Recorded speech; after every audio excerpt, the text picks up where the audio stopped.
wageni na majirani ambao wametutembelea kuja kuomboleza na sisi, waombolezaji wenzangu, hamjambo?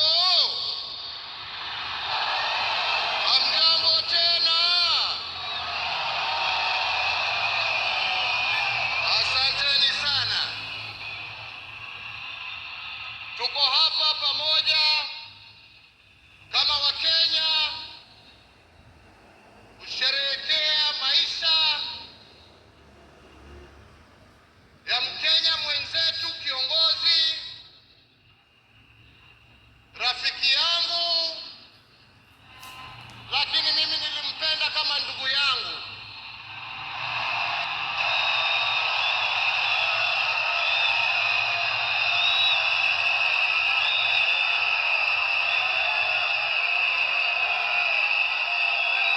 Mheshimiwa Raila Amolo Odinga, vile tumeambiwa hapa, tulimjua kwa majina tofauti tofauti: Agwambo, Jacob, Tinga, lakini kama Wakenya kutoka kona zote tulimjua na tukamheshimu kama baba.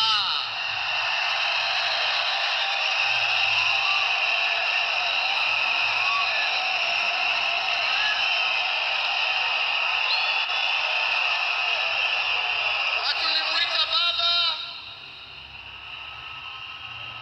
kwa sababu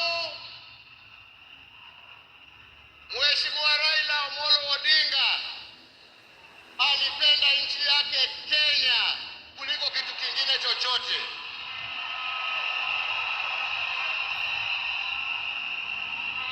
Mheshimiwa Raila Amolo Odinga alikuwa baba wa wote, hakuwa na ukabila, na alipenda nchi na wananchi wa Kenya wote.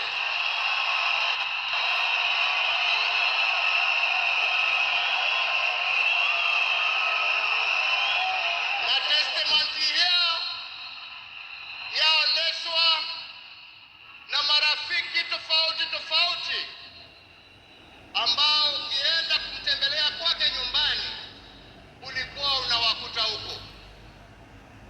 Marafiki kutoka kila kona ya taifa letu la Kenya.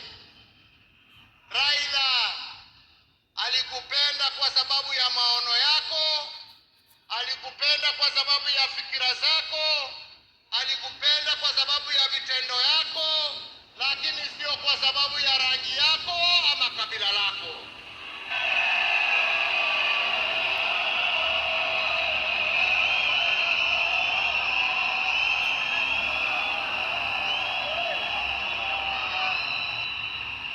Leo hii Kenya imepoteza kiongozi ambaye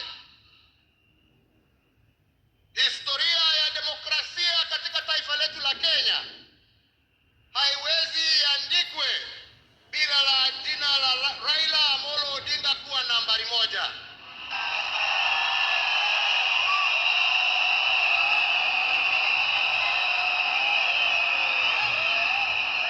Historia ya Kenya ya kutetea haki za kibinadamu na haki za wananchi wote haiwezi iandikwe bila ya jina ya Raila Amolo Odinga kuwa nambari moja.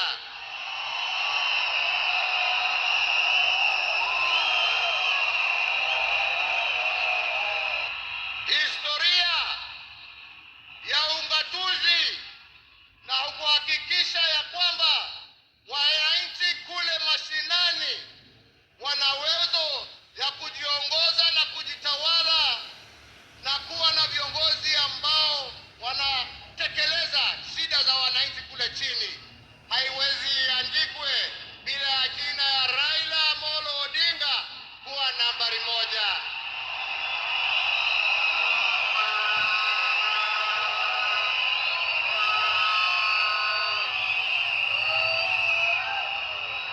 short, nasema vipi? Nasema hivi, Raila ametuacha kimwili, lakini ndani za roho yetu, ndani ya spirit ya Kenya, ataendelea kuishi miaka na miaka tukisonga mbele.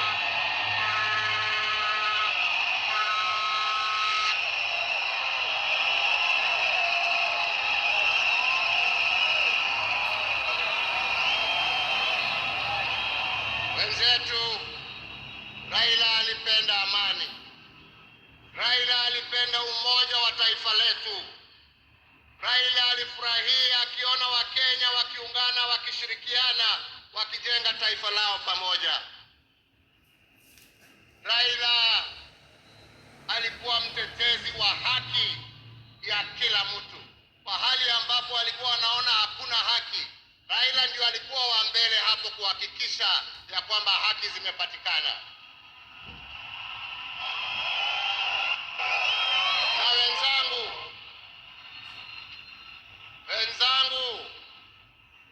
nawaambia hivi, tunawakumbuka wakina Mzee Jomo Kenyatta na Jaramogi Odinga kwa kutetea uhuru wa nchi yetu.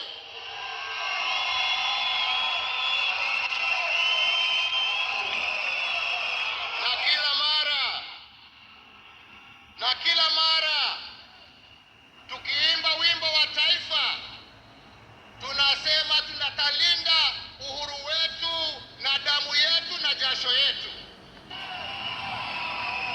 Leo hii tukiwa tunaaga baba yetu Raila Amolo Odinga, nataka pia tujiape ya kwamba hatutakubali kama Wakenya haki za kibinadamu, demokrasia na mambo yale yote ambayo Raila alitetea, hatutakubali arudi nyuma.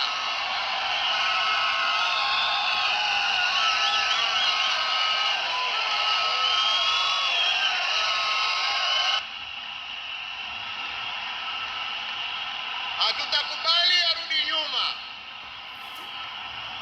Tutasonga mbele tukizingatia hizo haki kwa sisi ambao tumebaki na wale ambao hawajazaliwa.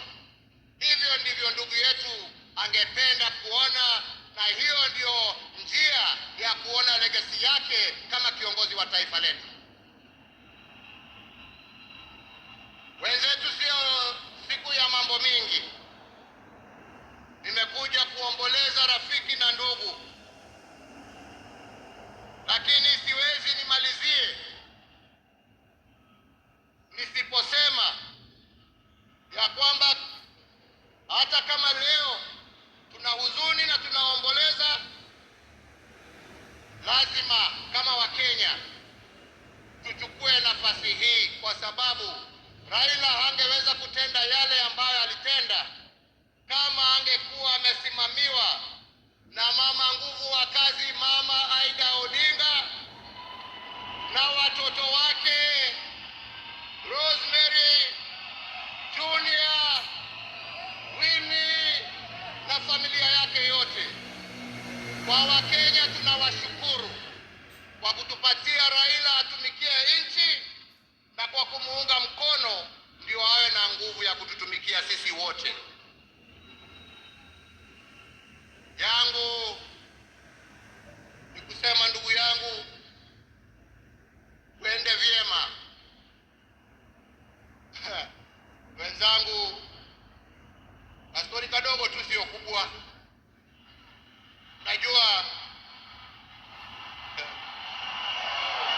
Unajua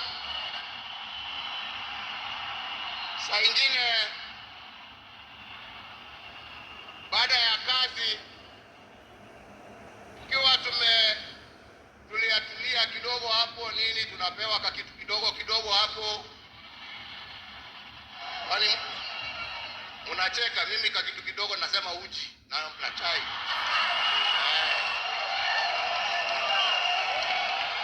Lakini wakati tulikuwa tunapiga gumzo,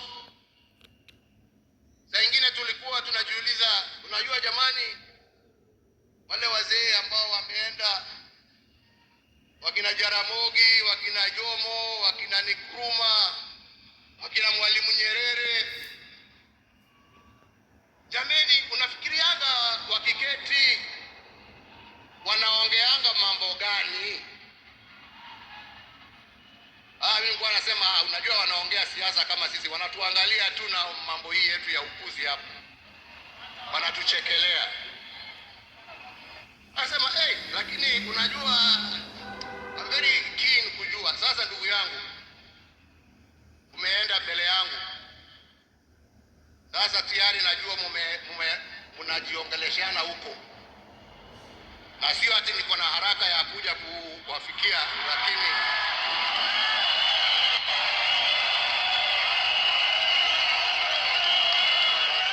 bado tunataka tutulie kidogo. Mwenyezi Mungu atusaidie. Lakini najua wakati wetu tukifika utakuwa hapo kutuambia njia ya kutembea hizo mabarabara za huko. Kwa hivyo ndugu yangu, nikuombee